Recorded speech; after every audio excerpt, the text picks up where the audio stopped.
How many of us are asking God to do a thing, but you're scared to let go? And you are afraid of taking your hand off the wheel because you're saying, but what if it don't work? What if it turn out bad? And he like, but how will you ever know if you don't let go? Let it go. And so many of us have been praying and asking God to do a thing. Open up this door, Dad. We're saying to him, we're asking him to make a way. We're telling him how life has been beating us up and how we want to be able to experience the more, the greater. And yet we still want to have a say in how it happens. And for some of y'all, it's right there. You're already doing the thing. But because it doesn't look like, or it hasn't reached its full maturity and potential, you're comparing it and you're saying it doesn't look like what I'm used to. And God is saying, relax. There's a trust exercise that I've seen, and I've seen it go wrong. And for some of y'all, that's what happened. You tried to trust God. Well, you tried to trust other people. You didn't trust God. You tried to trust other people and they let you go. They say, yeah, you can lean and connect with me anytime. And I got you. And you closed your eyes and you leaned back and they stepped away.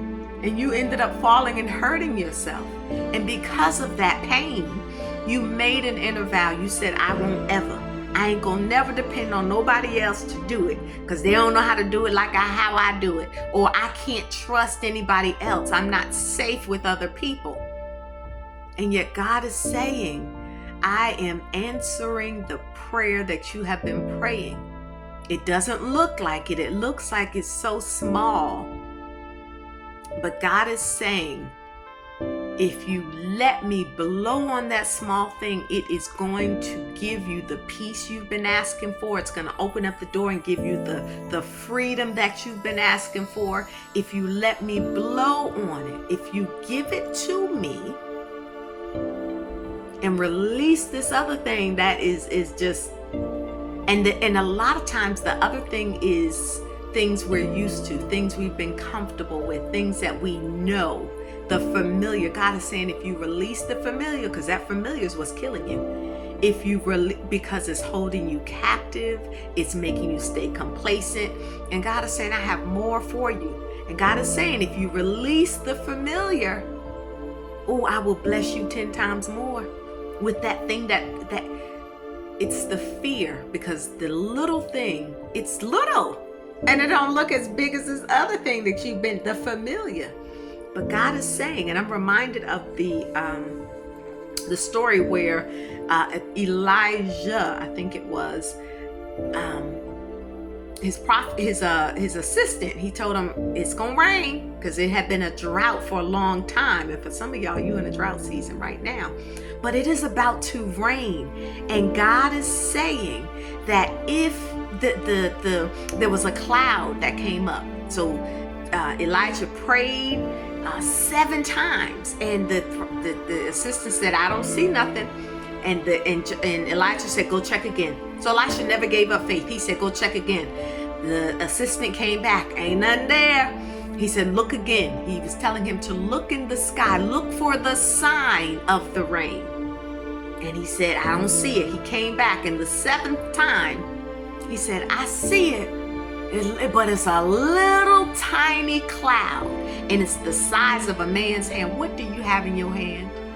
God is saying that that's the very thing that I'm going to use to bless you torrentially. It is going to be such a downpour. And the prophet told him, he said, that little small cloud the size of a hand, yep, that's it. That's the sign. That little tiny thing, God said that is what's going to blow your mind. It is going to be the thing that every season of drought, this drought you've been in, the rain that's about to come is going to make you forget all about that drought season that you were in. So be encouraged.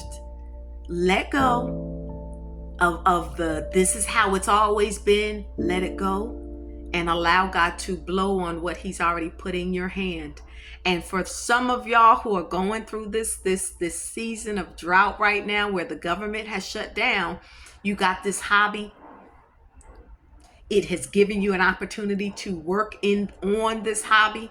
And I'm saying hobby lightly because that's the very thing that for some of y'all God is going to use, and it is going to be a new source of income that is going to far exceed what the government used to pay you. Let it go. Allow God to be the one to take care of you. Be encouraged.